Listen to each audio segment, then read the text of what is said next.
Les saludamos de la iglesia Pacto de Gracia, una iglesia presbiteriana reformada en San José, Costa Rica, y continuamos hoy una serie sobre Sofonías. Y en los últimos 2 domingos que vimos esto, ustedes se acordarán que Dios anuncia juicio sobre Judá desobediente. Versículo 2, destruiré por completo todas las cosas. 3, destruiré los hombres, bestias, aves, aves del cielo, peces del mar, todo. Y habíamos mencionado versículo 7. Llega Dios y dice mediante Sofonías: calla en la presencia de Jehová el Señor, porque el día de Jehová está cercano. Porque Jehová ha preparado sacrificio y ha dispuesto a sus convidados. Y ese va a ser el versículo que vamos a meditar más al fondo en esta mañana. Entre otras cosas, hermanos, Sofonías nos enseña sobre un atributo súper importante de Dios. ¿Cuál es ese atributo? Su justicia. Su justicia. Sofonías llega a versículo 7 y dice: cállese, cállese.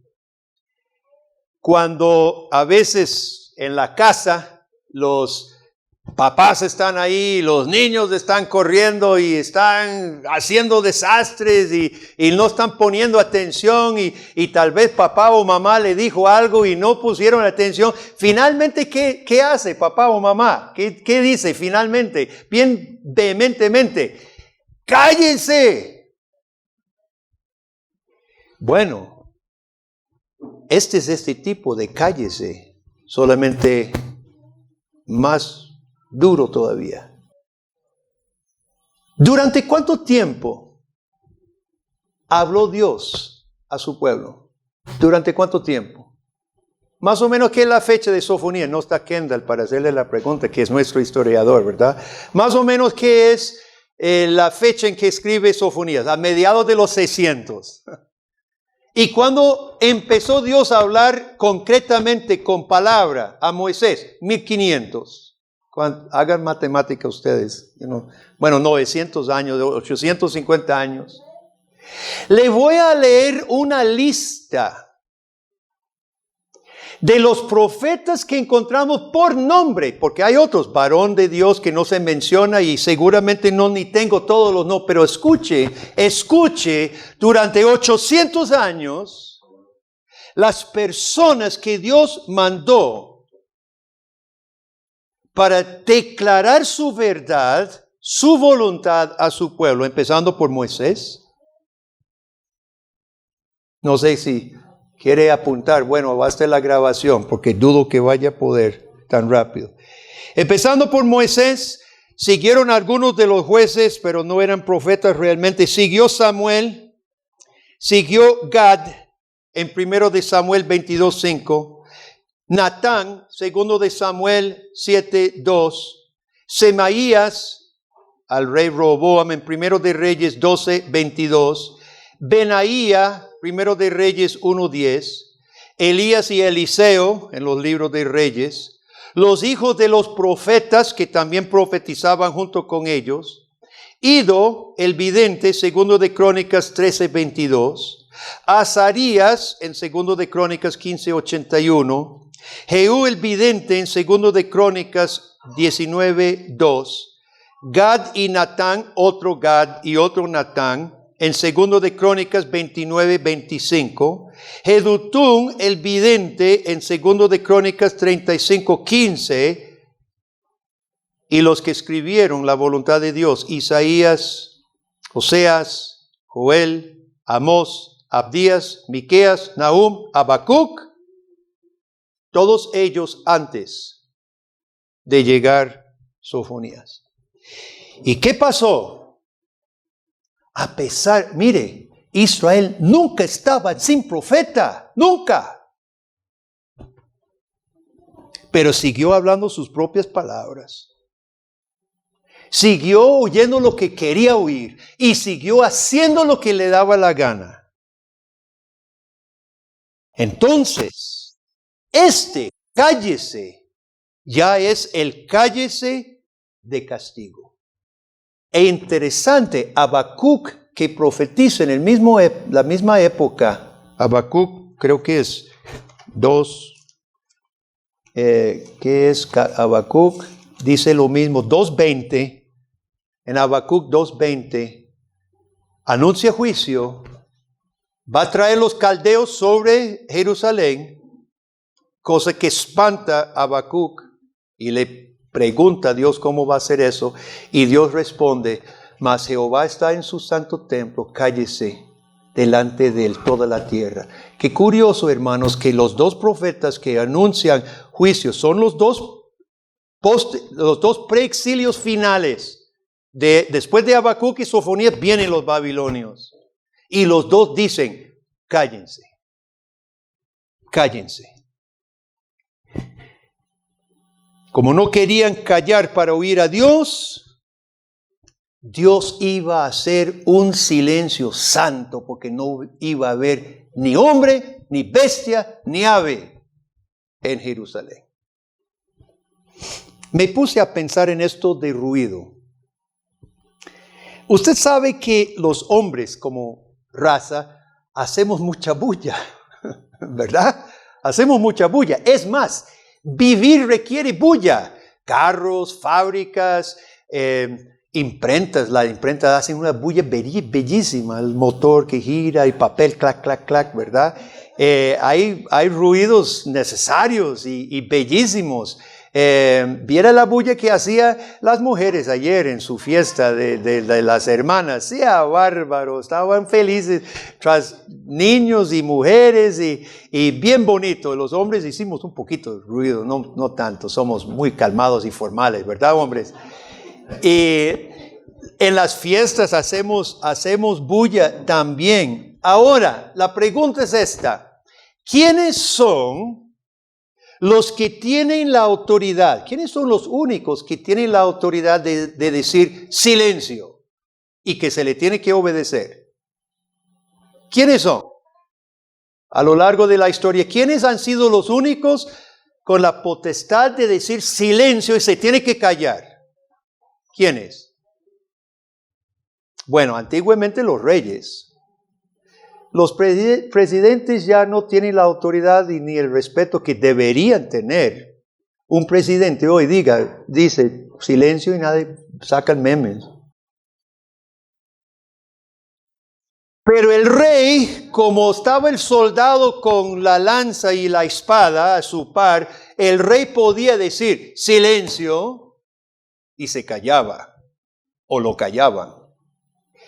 Pero sí hay quien hoy tiene el derecho y la potestad de decir silencio y lo puede aplicar. Los jueces en el tribunal. El juez dice, golpea con su martillo, dice silencio. Él tiene la policía, tiene la cárcel para aplicar su comando, su mandato, ¿verdad? Los que tienen la potestad de decir silencio, hermanos, son los que tienen la última palabra. El rey tiene la última palabra y el juez tiene la última palabra. Y así Dios, hermano, Dios es rey y juez.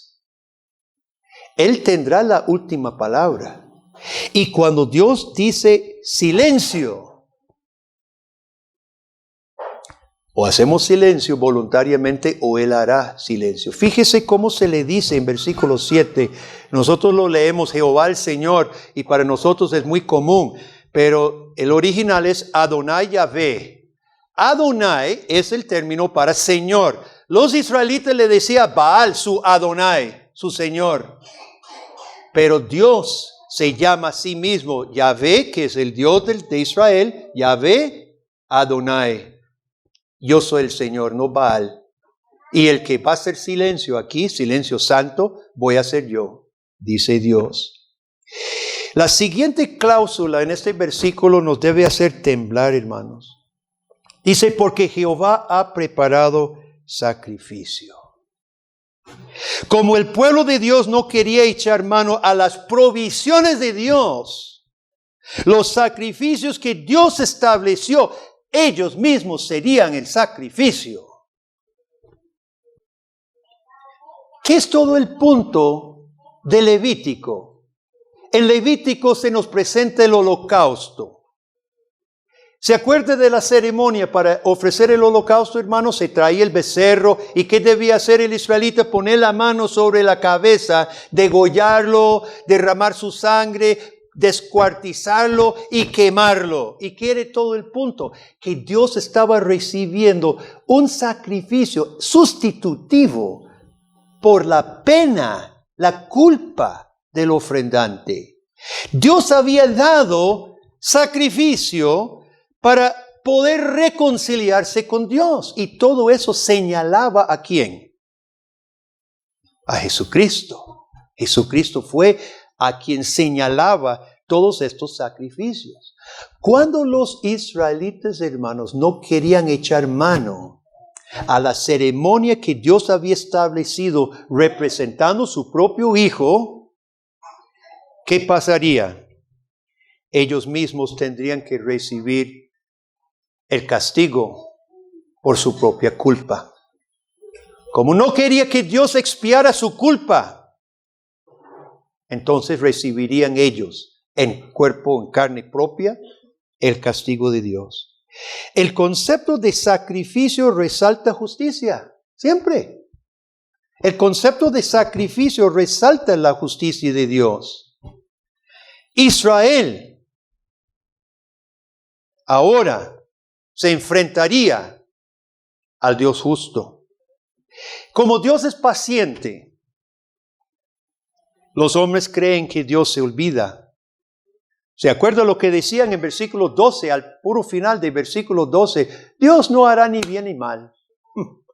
Dios está lejos, Dios está desentendido, Dios no hará ni el bien ni el mal.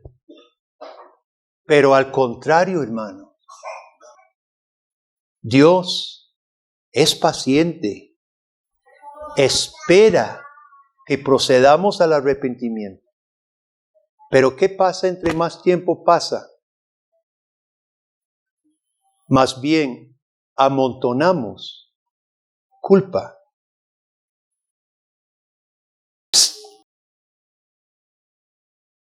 Más bien amontonamos culpa ante Él.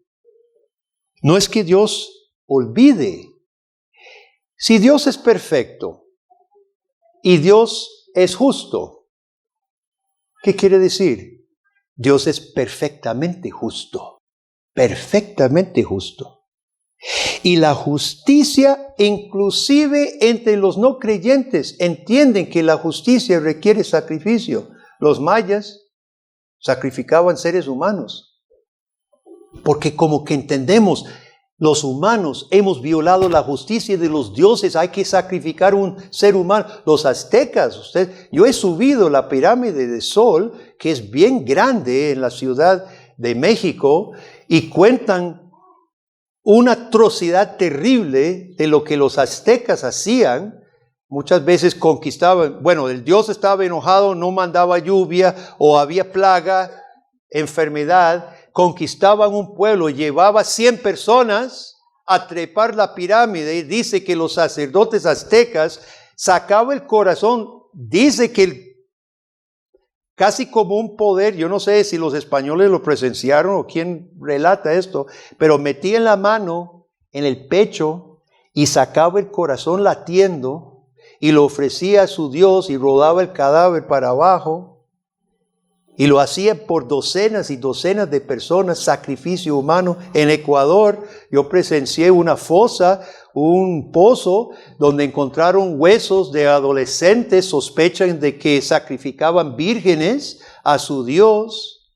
Los hombres han sabido que la justicia de la divinidad requiere requiere apaciguarse, y solamente la vida puede apaciguar la justicia de Dios. El problema con los dioses paganos es que son caprichosos.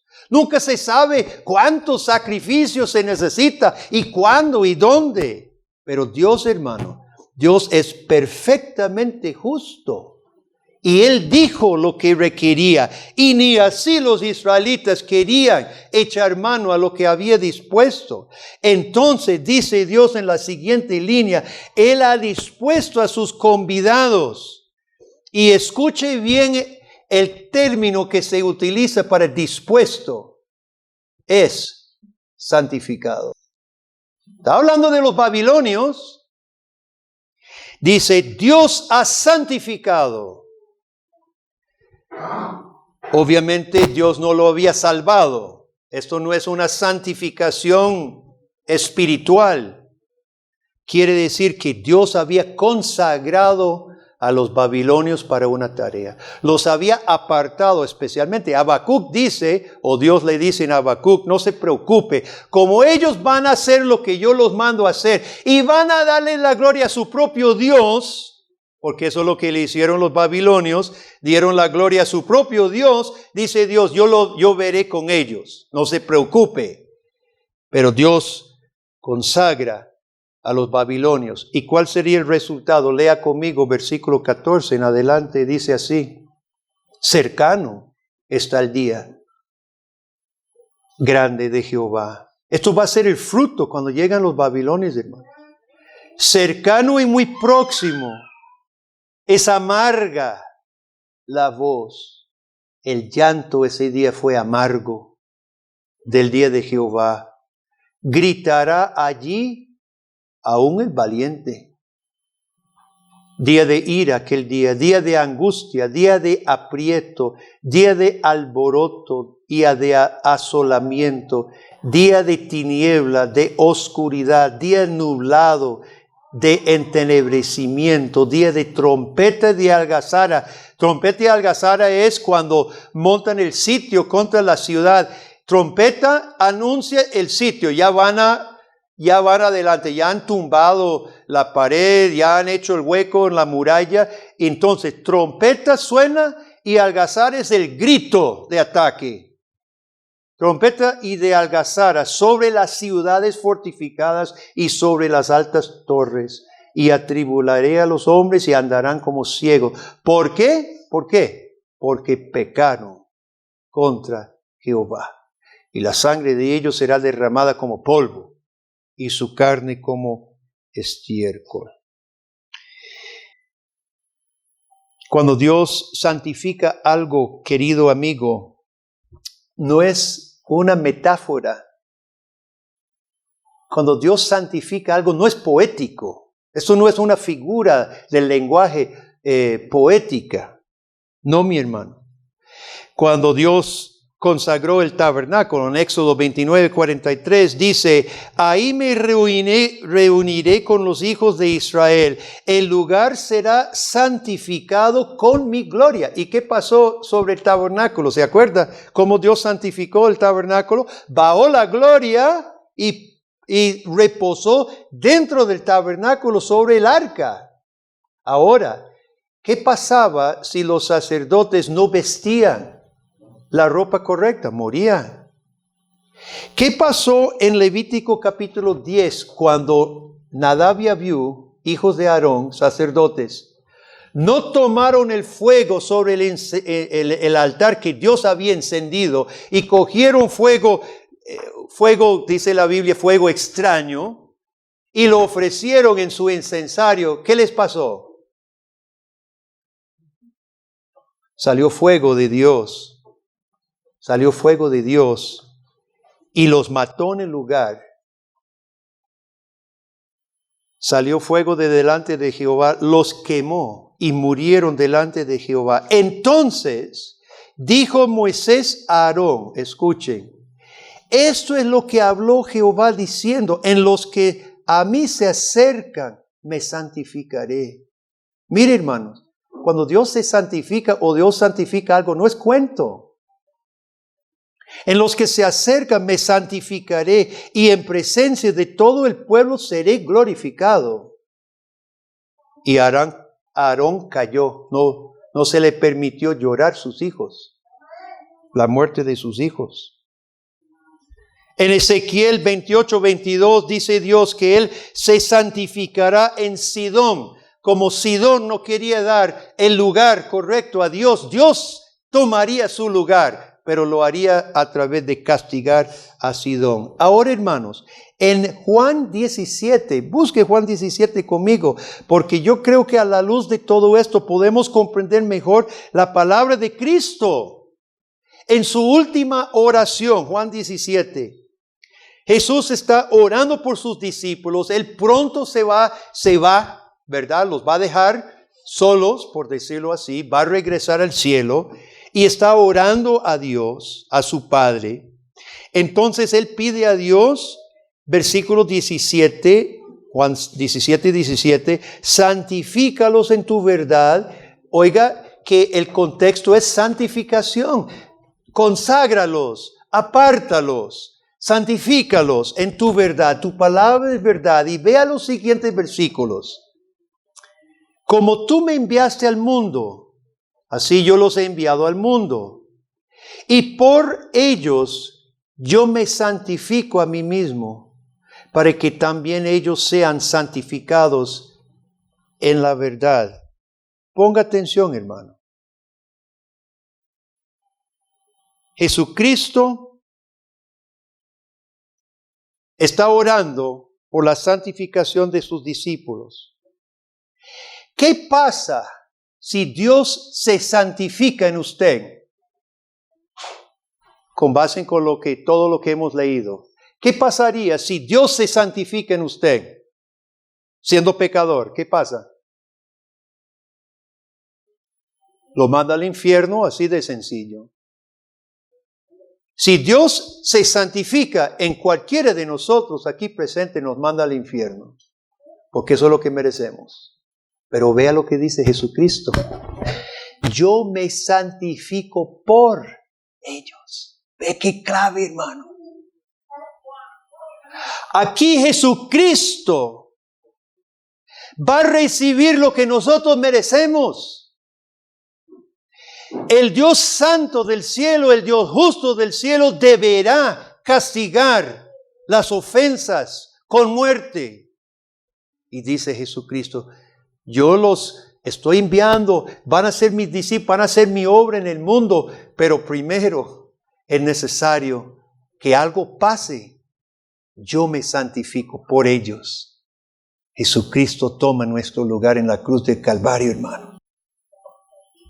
Y Él recibió el castigo. Todo lo que Sofonías pinta, la ira de Dios, Jesucristo recibió en su muerte.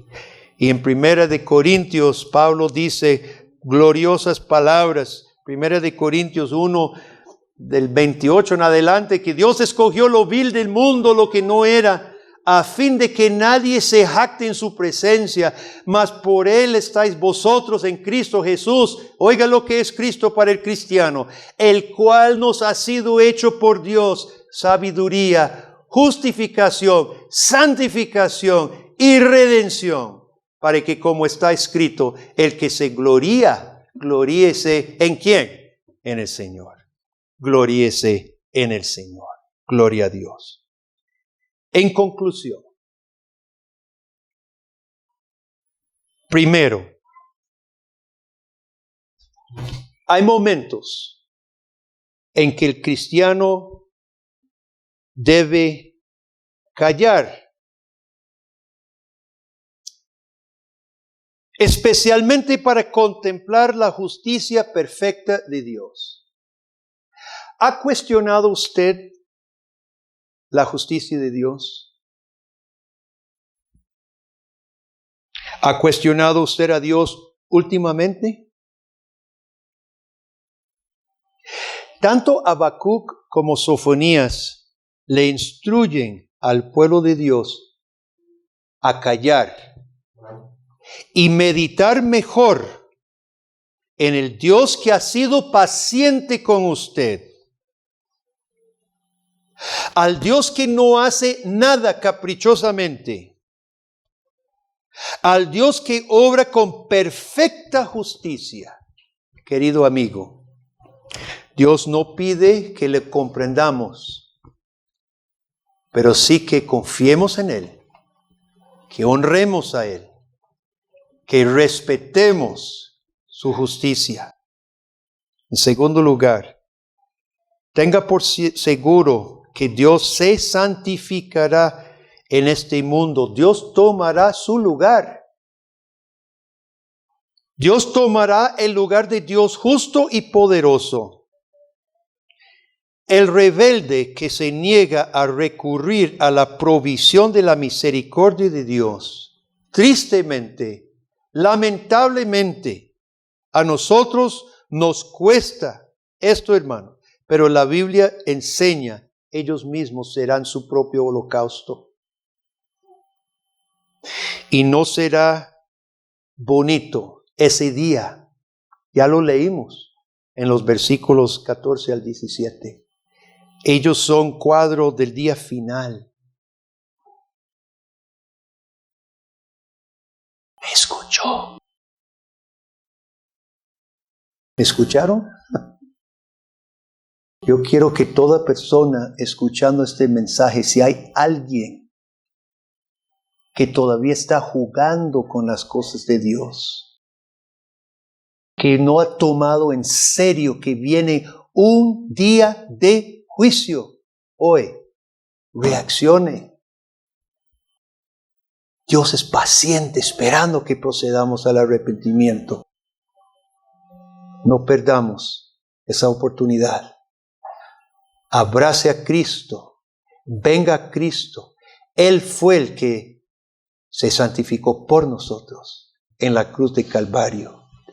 Y también, hermanos, necesitamos advertir, si usted ama a alguien, necesitamos advertirles. Jesucristo fue el sacrificio sustitutivo por nosotros. Recíbalo y compártalo. Y finalmente, este libro tiene un llamado a la santidad. Los israelitas creían que Dios no haría ni bien ni mal, pero no era así, hermanos. Se equivocaron grandemente y de aquí a poco Nabucodonosor estaba haciendo sitio en las puertas de Jerusalén. Yo creo que este llamado a callar también nos conviene a todos. Bueno, voy a hablar por mí mismo y si se le aplica también, hermanos. Yo creo que muchas veces opinamos, mucho hablamos, mucho criticamos y poco callamos para meditar la palabra de Dios y meditar la justicia de Dios. Vamos a empezar como iglesia en este momento, callándonos y meditando. Le voy a pedir que cerremos nuestros ojos, vamos a hacer silencio. Y yo quiero que todos nosotros meditemos la justicia de Dios que se ha revelado en este pasaje, hermanos. Cerremos los ojos y guardemos silencio. Yo voy a orar al final.